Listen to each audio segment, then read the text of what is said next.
চলে যাব এখান থেকে, কেউ থাকবে না।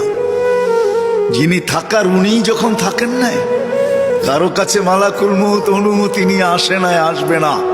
শুধু একজন মুহাম্মদুর রাসূলুল্লাহ সাল্লাল্লাহু আলাইহি ওয়াসাল্লামের কাছে মালাকুল মউত যখন আসছেন, তো আল্লাহ বলছে বন্ধুর কাছে অনুমতি নিয়ে ঢুকবে, অনুমতি দিলে ঢুকবে, নাইলে ফিরে আসবে।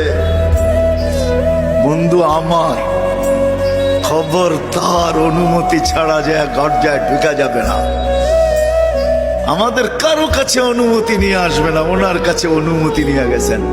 তারপরও বলছে শোনো, ঢুকার অনুমতি দিলেই কিন্তু হাত রাইখা দিবা না, আবার অনুমতি নিবা, রাখবা কি রাখবা না। বন্ধু যদি হা বলে তো রাইখো, যদি না বলে তো চলে আইসো। না বন্ধু আমার, কার বন্ধু?